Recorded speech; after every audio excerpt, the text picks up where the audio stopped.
Ouais, c'est gâté, surtout sûrement. Osimo réagit sur l'élection présidentielle 2005 à la Côte d'Ivoire. Donc, je vous laisse regarder la vidéo par vous-même. C'est ce qui me gêne. Laissez-nous le PPACI aller faire vos campagnes politiques. Laissez-nous le PPACI là aller faire vos partis politiques. Et puis, peut-être que vous avez des militants. Hein. Ouais, parmi nous, il y a beaucoup aussi qui ne sont pas prêts pour solo. Donc, ils vont venir être candidats chez vous. Ils vont venir vos militants. Voilà, allez faire vos partis politiques. Sinon, ne prenez pas le nom de PPACI, vous venez jouer ça. Celui qui va prendre le PPACI, il est allumé. Par exemple, vous êtes un gros traite. Tu n'es pas PPACI, tu n'es pas Babouis. Tu n'es rien. Tu n'es rien. Ouais, un Babouis, tu n'as pas géré le propos là. Un Babouis, il couvre, ils ne sont pas. Mais ils n'ont pas fait des erreurs, ils le couvrent. Mais ils n'ont pas fait des trucs, ils le couvrent. Voilà, c'est comme ça. De la même manière, les solos couvrent les mogols, là, solos, là, le coin. C'est que ça, on dit, un militant, il est prêt à tout pour son leader.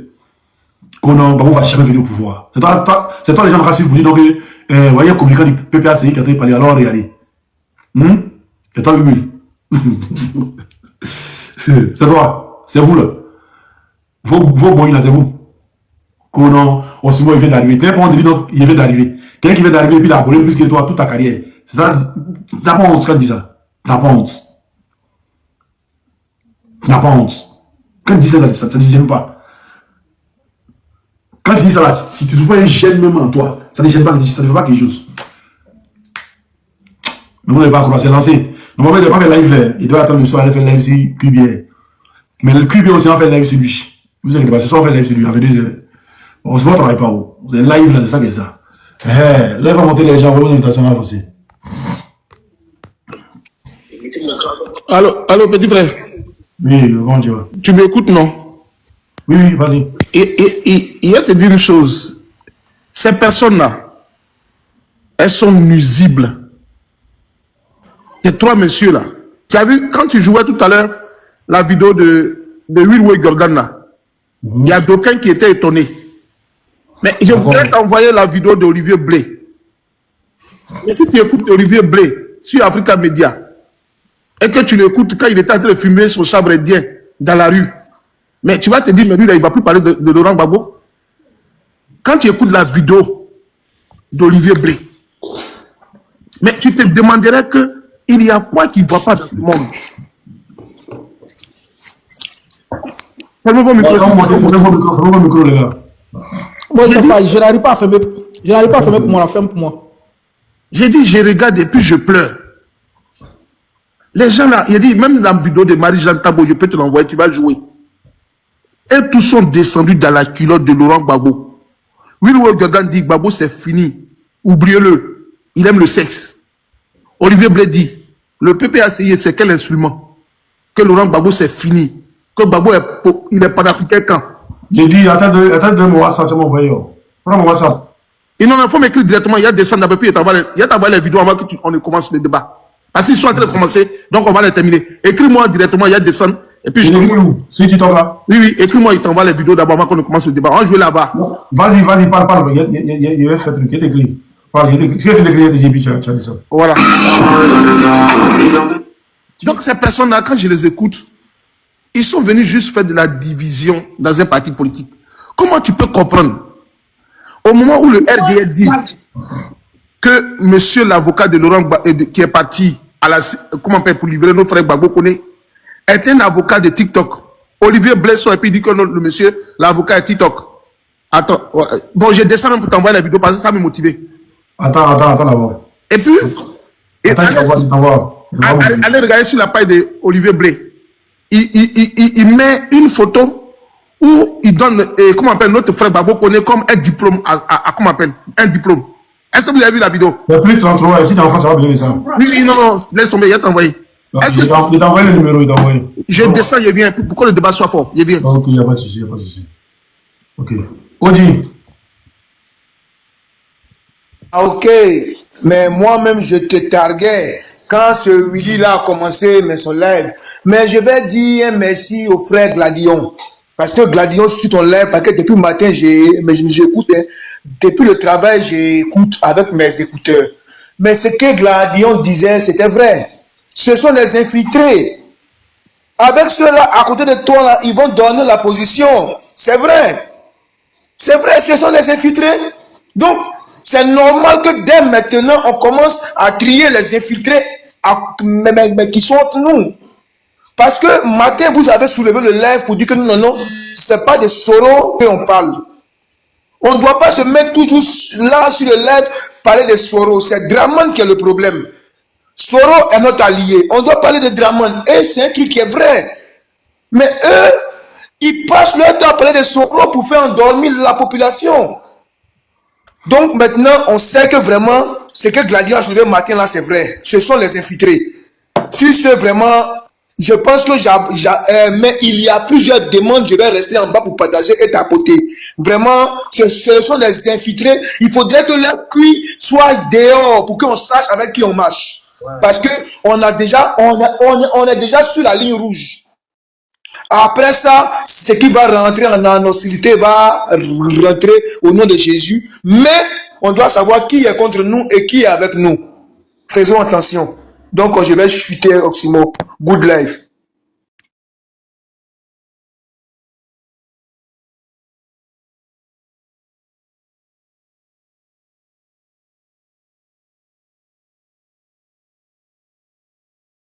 Vas-y, Béni, quand tu mets en haut là, c'est toi qui vas parler. Attends, j'ai ouvert ton micro. Vas-y, Béni. Ouais. Bonsoir encore. On était sur le live et puis ça a sauté là. Ouais. J'ai essayé de monter sur le live à discuter. On a commencé à se discuter et puis ils m'ont fait descendre.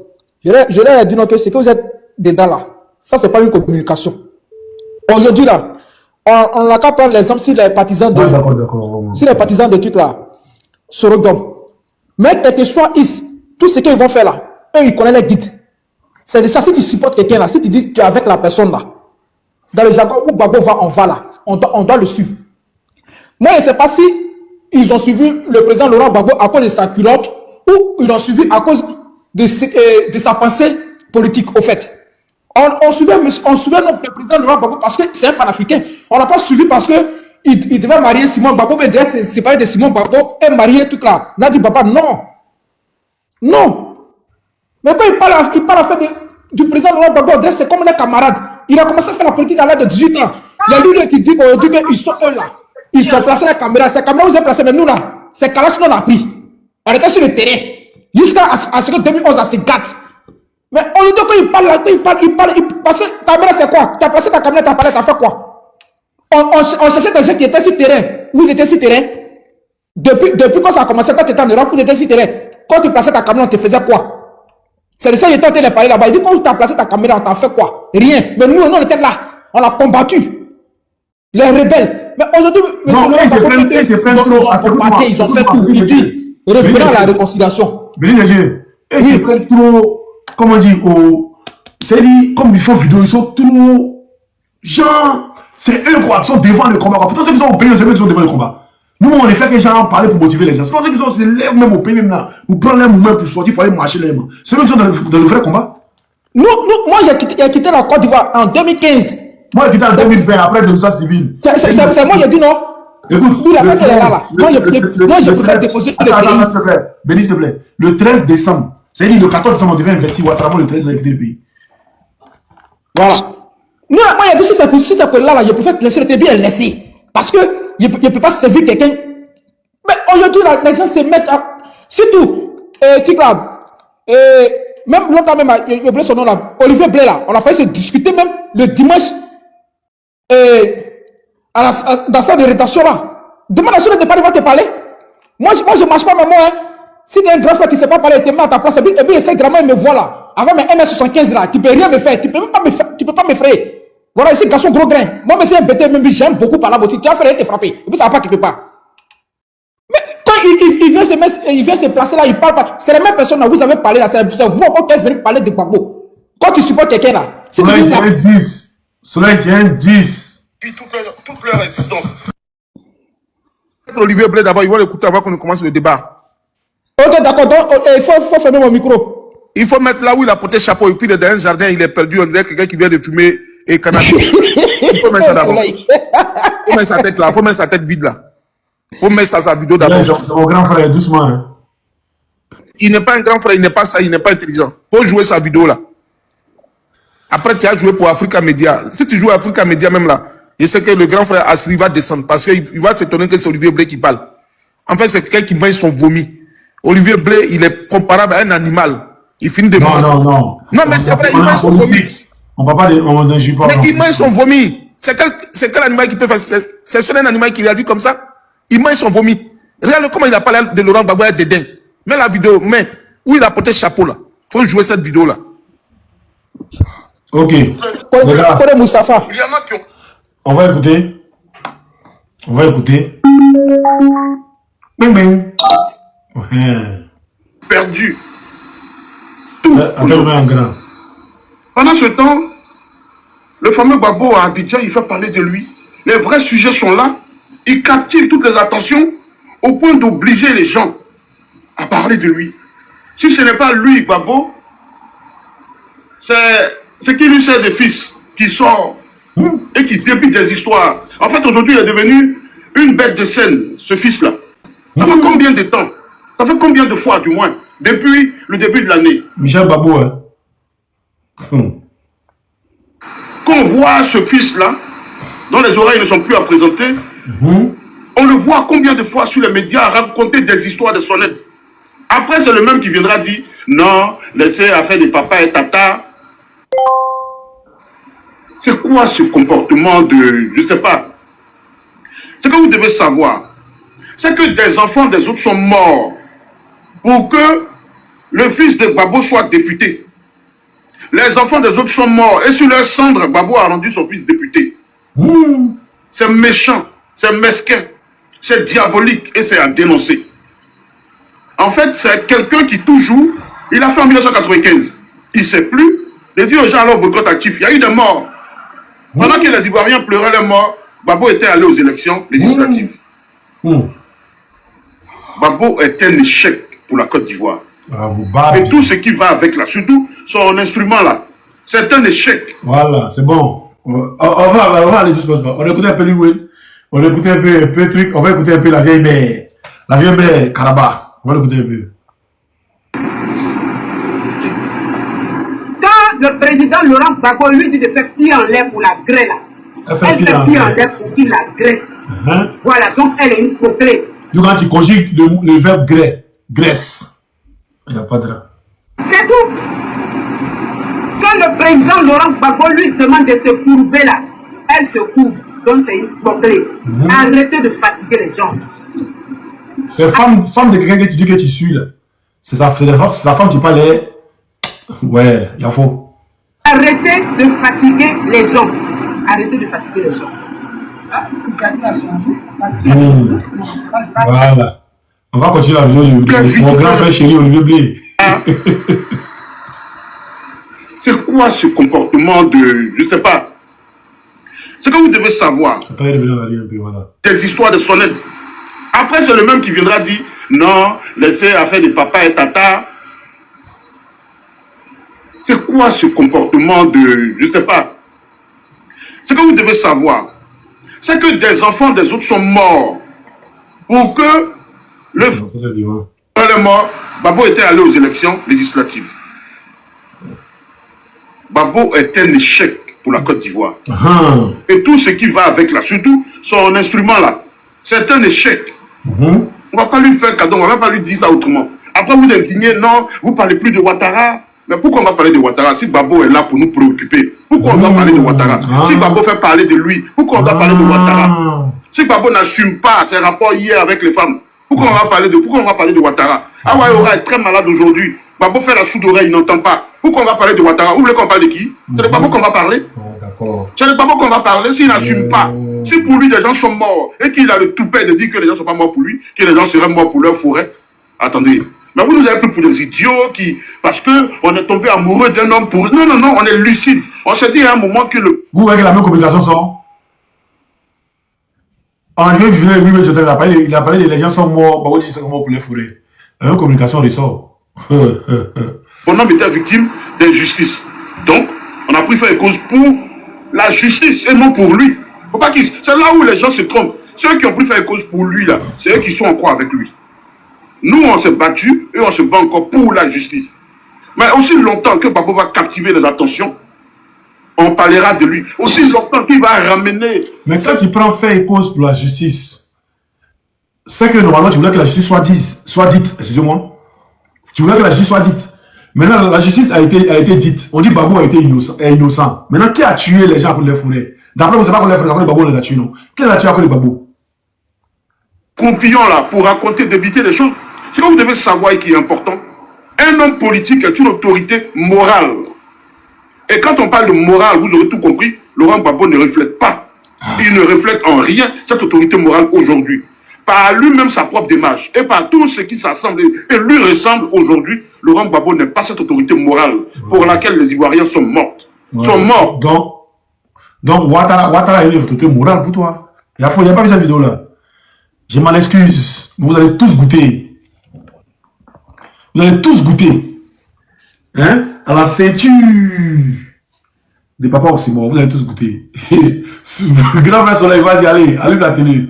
Et puis, vous voyez, la personne que vous venez d'écouter, en bon français, on dit elle est en conflit avec elle-même. Être en conflit avec soi, c'est dire des choses de manière incohérente.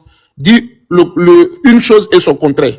Quand Olivier Blé dit que Laurent Gbagbo est fini, que Laurent Gbagbo est un bonhomme, que Laurent Gbagbo n'a plus de morale, que son instrument politique qu'il a créé n'existe plus là.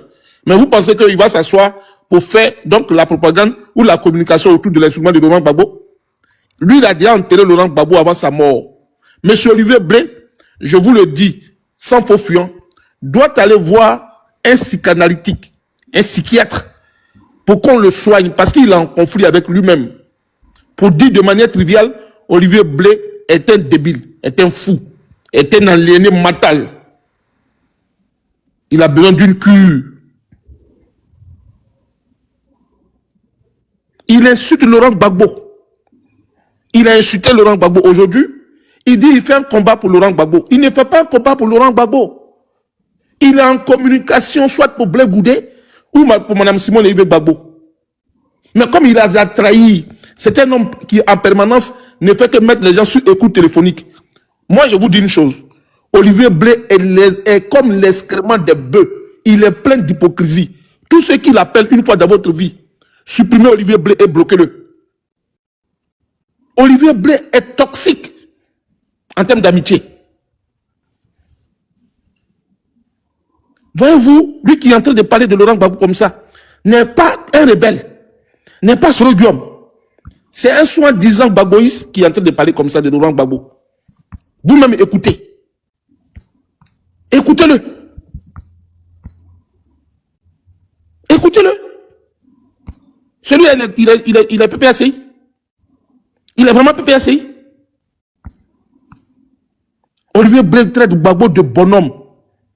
Oui, ce bonhomme-là. Un ancien escroc de guichet unique à Abidjan, d'automobile, qui n'a rien comme niveau d'études, qui lit la dissonance quand il est en train de conduire son bus. C'est lui qui pense qu'il est intellectuel. C'est lui qui parle de Gbagbo comme ça. Est-ce qu'il connaît le background de Michel Gbagbo? Michel Gbagbo est professeur titulaire à l'université de Cocody, au département de criminologie. Est-ce que c'est son ami? Lui peut se comparer à Michel Gbagbo. Un larbin comme lui, un gigolo notoire.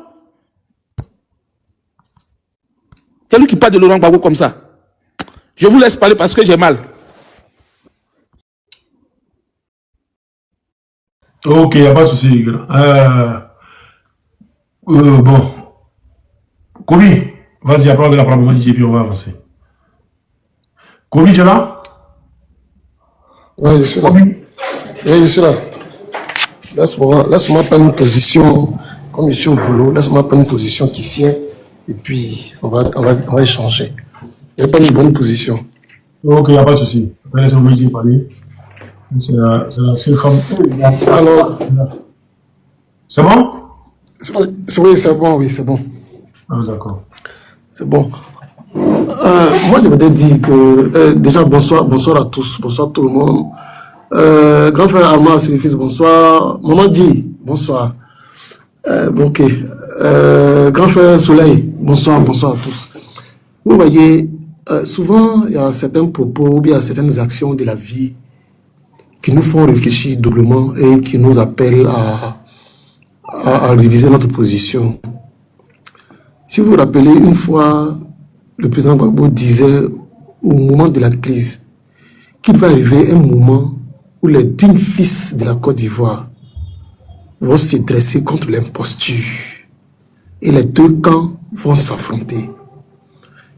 Je ne sais pas si vous vous rappelez de cette parole-là. Je pense que nous sommes arrivés à là, où les vrais enfants de la Côte d'Ivoire, ceux qui se reconnaissent dans l'action du président Gbagbo, vont se mettre d'un côté et ils vont affronter l'autre camp.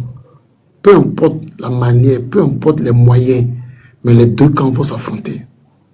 Et souvent c'est bien, quand on passe le temps et que les situations se présentent et qu'on sait qui est qui et qui fait quoi.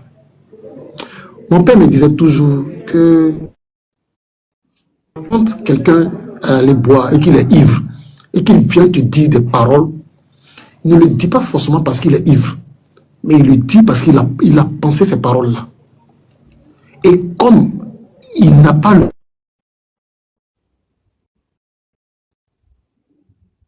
courage de te dire ces paroles-là, quand il est lucide, il est paroles. Je pense que c'est à cela que nous sommes aujourd'hui avec nos frères ou nos amis avec qui on pensait qu'on était dans la même lutte et qui n'est pas le cas. Les gens, ils sont dans une dynamique. Ils sont dans une dynamique de déstabilisation. Ils sont dans une dynamique de faire flancher, de faire flancher la mentalité des autres. Ils sont dans une dynamique de démobilisation. Mais on ne va pas se laisser faire. Alors, pour la plupart d'entre nous qui sommes sortis du pays de façon, je dirais, de façon calamiteuse, on n'a pas envie de rentrer dans certains détails parce que si on dit, il y a beaucoup de choses qui ne sont pas bonnes. Moi, j'ai dit une fois que le jour où je croise Philippe Mangou, on va s'expliquer. Le jour où je croise Philippe Mangou, on va s'expliquer. Parce qu'au fin fond de la crise, si vous vous rappelez, il y a eu une embuscade sur la route de Ndotré. Sur la route de Ndotré. Moi, je faisais partie de ces éléments-là qui avaient été attaqués. Je faisais partie de ces éléments-là. Et c'est parce qu'on n'a pas envie de rentrer dans certains détails. Mais le moment viendra où chacun de nous va parler, où chacun de nous va dire ce qu'il a subi dans cette épreuve-là. Moi, je garde encore les séquelles. Je garde encore, jusqu'à aujourd'hui, je garde encore les séquelles. Parce que notre camion a été attaqué. Notre camion a été attaqué. On a été pris à partie et bimpé. Et c'est Philippe Mangou qui a trahi la colonne. Alors, laissez les gens parler. Ces gens qui parlent aujourd'hui, qui pensent qu'ils sont dans la lutte, qui pensent qu'ils sont en train de faire du mal au président, c'est à eux-mêmes qu'ils font du mal. Ils sont en train de se déculotter. Ils sont en train de montrer leur vrai visage. Ils sont en train de montrer leur traîtrise. De la même manière, on a pensé que les autres étaient avec nous et que nous ont traités là. Dieu merci qu'ils se montrent maintenant. Dieu merci qu'ils se montrent maintenant pour qu'on voit véritablement quel est leur vrai visage. Qu'est-ce qu'ils sont et qu'est-ce qu'ils font. Et comment est-ce qu'ils comptent mener la lutte. Quand on mène une lutte dans laquelle nous sommes engagés depuis des décennies déjà, depuis 2 décennies déjà, il y a certains comportements qu'on ne peut pas avoir. Ils sont dans cette lutte-là, pas pour le peuple, mais ils y sont pour leur ventre. Ils y sont pour leur ventre. Alors, comme moi l'a dit ce matin, il y a certains qui sont payés par le parti au pouvoir pour déstabiliser la lutte, pour amener les gens à ne plus être focus sur la lutte. Mais ceux-là, avec le temps, ils vont se faire voir. Et avec le temps, on aura les moyens, on aura les éléments pour les combattre et pour les amener à réfléchir doublement avant de faire sortir quoi que ce soit de leur bouche. Je voulais m'arrêter là, comme je suis au boulot, et je pense que s'il y a une possibilité de reprendre la parole, je parlerai plus tard. Merci à tous.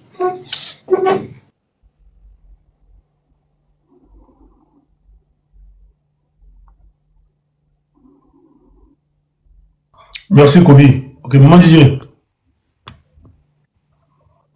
Bonsoir mes enfants, les panélistes.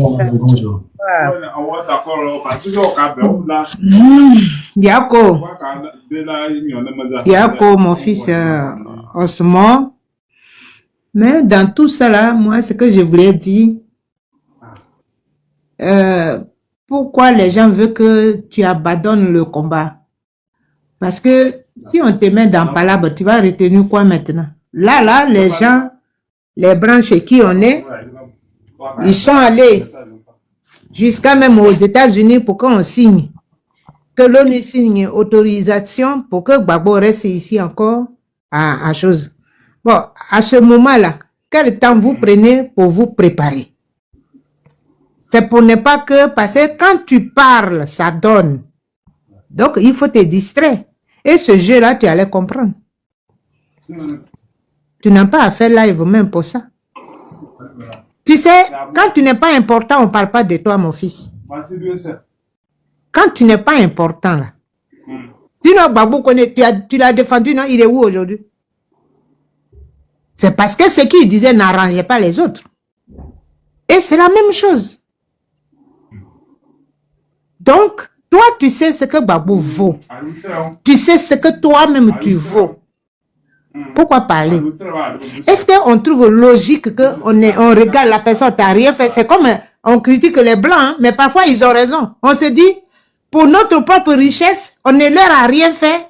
Ils nous tuent, ils nous traitent de tout. Mais c'est la même chose là. Quelqu'un t'a rien fait. Tu l'insultes même à l'extrême. Même tu dis même partie de son corps, le corps de son enfant.